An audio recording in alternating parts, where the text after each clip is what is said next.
Good day, students. Let's quickly take a recap of Chapter 7, Quit India Movement. Now, when was this Quit India Movement launched? In the year 1942. Then we saw why did the Congress resign? The Congress resigned because without consulting the Congress, the Indian soldiers were used in the Second World War, or they became a fodder for the British war. Then we saw the August offer. Now, who offered this? It was on August 8th, 1940, on the eve of the Battle of Britain. Lord Linlithgow, the Viceroy, made a new offer known as August offer. Now, was this satisfactory to the Congress and the Muslim League? The Congress rejected the offer because the minority, especially the Muslim League, were assured that no constitutional scheme would be acceptable to the government unless and until it was agreed by the minorities. The Muslim League did not accept the offer as it did not give a clear assurance for the establishment of Pakistan. Then we saw the reasons to launch this movement. The failure of the Cripps mission, and well, we know it was a failure. It did not satisfy the Congress nor the Muslim, and Gandhiji called it as post-dated check on a failing bank. Then we saw the Japanese threat, who constantly threatened India, and India became a bait for the Japanese. Then we saw the Quit India resolution, which was passed by the Congress under the leadership of Gandhiji. The very important dates are 8th and 9th August 1942. Then we concluded with the impact of the Quit India movement. Well, I would like to give you another brief introduction about how the people reacted to this 8th and the 9th August. Despite all the repressive measures by the government in the form of warning from the police and the notices for public demonstration and meeting, a large crowd gathered at Mumbai. The Congress was banned, termed as illegal institution. Their offices all over the country were attacked and their accounts were frozen. Did they keep the funds in the refrigerator and keep it freezed? No. That means they blocked all the funds. So without funds, nothing can take place. The leaders continued to push the movement against the British government. People participated in large numbers without any fear. Something wonderful happened.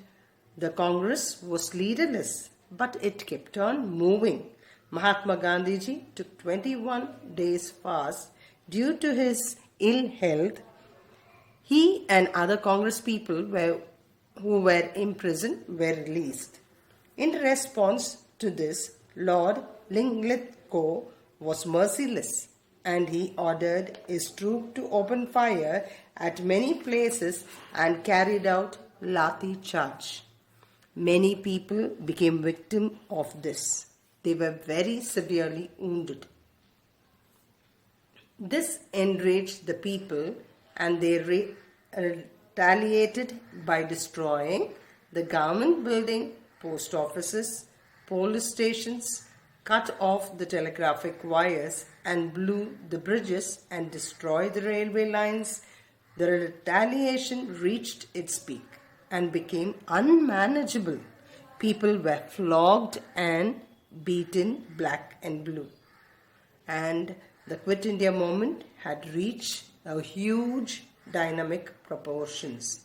The British realized it was extremely difficult to keep the Indians suppressed and felt that they cannot take the Indians for granted. Remember, students, it's 1942 and within the shortest period of time we are going to receive our independence. Yes.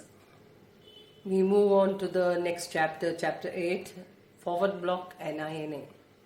The moment I mention the name Forward Bloc and INA, we all get related to the great personality, Subash Chandra Bose. Well, before going into the other details of the lesson, I would like to give you a brief introduction about Subash Chandra Bose. After completing his studies in Calcutta, he was sent by his parents to the University of Cambridge in England to prepare for the Indian Civil Service examination. In 1920, he passed the Civil Service examination successfully. During that time, India was going through a political turmoil. He realized that his country needed his service and refused to work under the British Crown.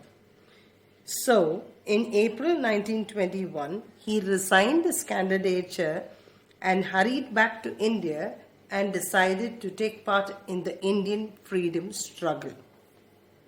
His conviction, confidence, courage, organizational and communication skill made him an excellent leader. So he had the 4 C's. What are the 4 C's? Conviction, confidence, courage and communication skill. I'm sure after doing this lesson, you will also develop all these particular skills. And all these skills made him an excellent leader. He lives on the hearts of the Indians even today as a hero of India's freedom struggle. Well, he gave a battle cry to the Indians. What was the battle cry? Give me blood and I shall give you freedom. Well, now we shall see the differences of opinion between Mahatma Gandhi and Subash Chandra Bose. Now, Subash Chandra Bose was a person, one who criticized Gandhiji, although he had great reverence for Gandhiji and respect for Gandhiji. He did not understand why Gandhiji withdrew the non-cooperation movement when the non-cooperation movement was reaching its pinnacle of success. He believed that the British needed more aggressive method by leading an armed rebellion to push the Britishers out of the Indian soil. In fact, Mahatma Gandhiji was in the old school of thought, whereas Netaji was in the new school of thought. Netaji felt that India, when attained freedom, it has to concentrate on the large-scale industrialization, whereas Mahatma Gandhiji wanted a small-scale industrialization, or he wanted to develop the basic, that is the cottage industries. While Mahatma Gandhiji supported the right wing and Subhash Chandra Bose supported the left wing.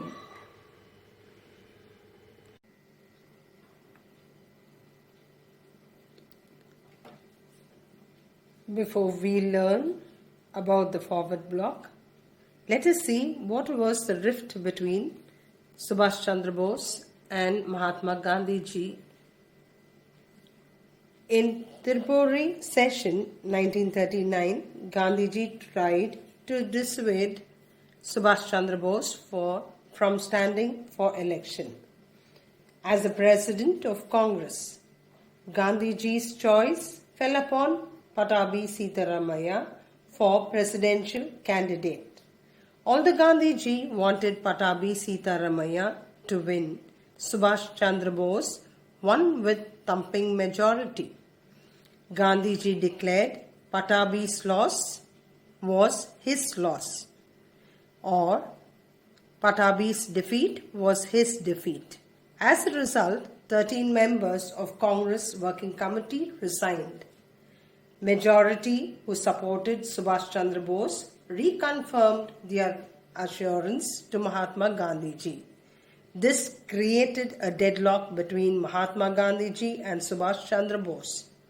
The right wing, that is, the followers of Mahatma Gandhiji, made it impossible for Subhash Chandra Bose to function well, and hence Subhash Chandra Bose resigned from the presidentship of Congress on April 29, 1939.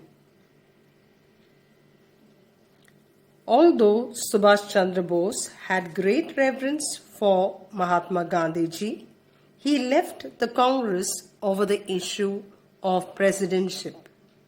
After leaving the Congress, Netaji formed his own party called the Forward Bloc, and let's see what was its purpose. Subhash Chandra Bose wanted to bring all the radical elements of the Congress under one shelter.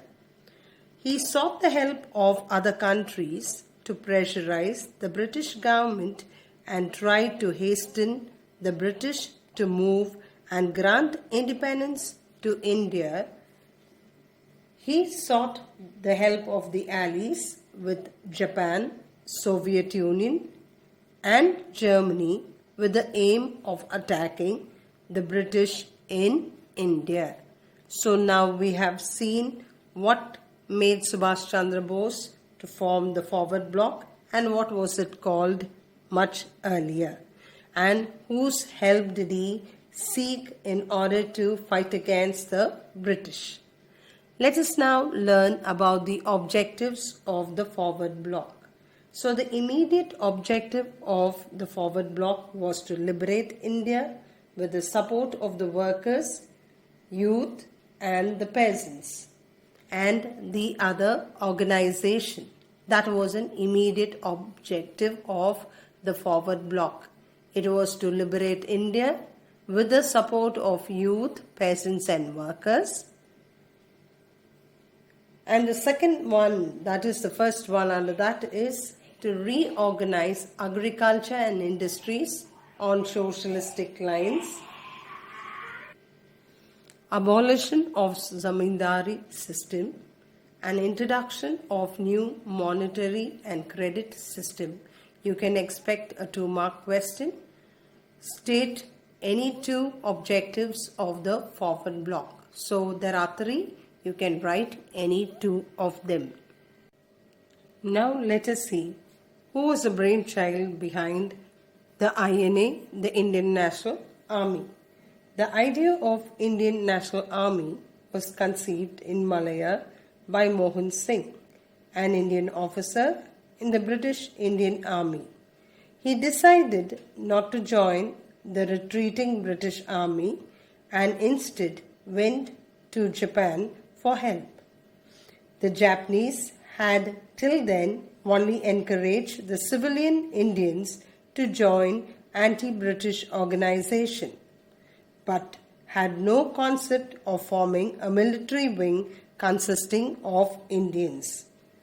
Indian prisoners of the war, which is POW, Indian prisoners of the war, were handed over by the Japanese to Mohan Singh, who inducted them into INA.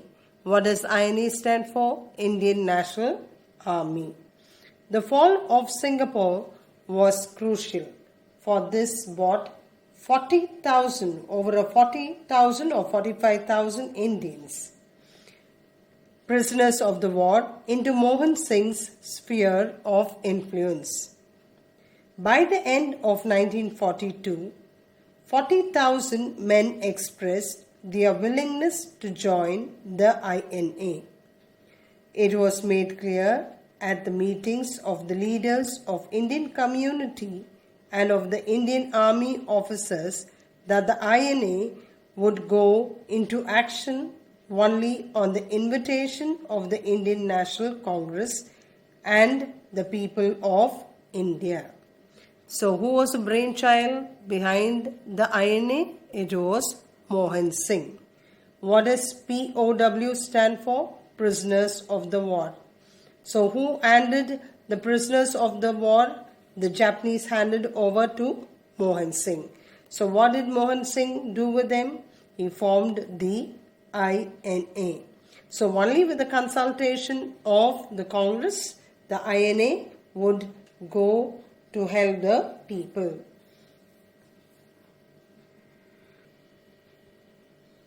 We shall now know the objectives of INA, Indian National Army. To organize an armed revolution and to fight the British Army with modern arms. Second, since it was not possible for the Indians to organize an armed revolution from their homeland, this task must be assigned to the Indians living abroad, particularly on Indians living in East Asia. The third, to organize a provincial government of Free India in order to mobilize all the forces effectively. The fourth, total mobilization of the Indian manpower and money for a total war. And the motto of Indian National Army was unity, faith and sacrifice. Here also you can expect a question either from the forward block, objectives of the forward block, or objectives of INA. So let's take a quick recap and relearn it once again.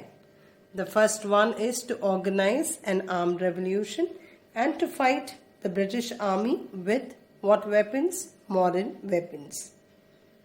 The second, since it was not possible for the Indians to organize an armed revolution from their homeland, this task was assigned to the Indians living abroad, particularly the Indians who are living in East Asia, to organize a provincial government of Free India in order to mobilize all the forces effectively.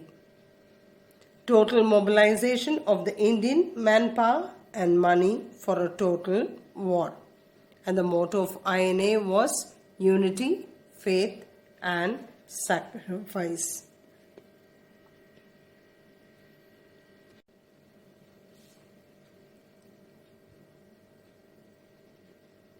Before we move into the contributions of Subash Chandra Bose, let us quickly take a recap of what we have studied. What was Subash Chandra Bose referred as? He was referred as Netaji. What do you mean by the word Netaji? The great leader. Name the party he started. What was the party's name? It was called as Left Wing Party. And finally, it was called as the Forward Bloc. What's the spelling of the word bloc? B-L-O-C. State any two differences in ideology between Mahatma Gandhi ji and Subash Chandra Bose. So, Subash Chandra Bose wanted to give a lot of importance to the socialistic line, abolish zamindari system, and then he was for the main industries, modern industries, whereas Mahatma Gandhi ji was in the old school of thought and he wanted to use non-violent method, and he wanted to start off and give importance to the basic and the cottage industries. Why do you think Subash Chandra Bose left Congress over the issue of presidentship? Mahatma Gandhi ji supported Patabi Sitaramaya, and Subash Chandra Bose, when he won, Mahatma Gandhi ji said, Patabi's loss is my loss. State two objectives of the forward bloc. Yes, can you state two objectives of the forward bloc? Well, abolition of the zamindari system and introduction of new monetary and credit system. So now we shall study about the contributions of Subash Chandra Bose. Subash Chandra Bose has a place of great honor in the Indian national struggle for independence.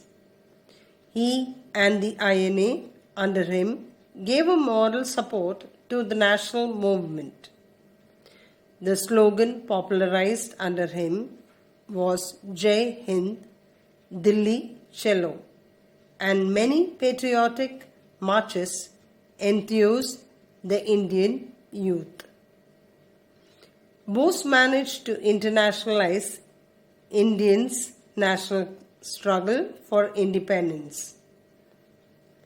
So he internationalized India's national struggle for independence. Netaji made it clear to the British that their days in India were numbered. Subash Chandra Bose set up a provincial government of Free India on October 21st, 1943 in Singapore.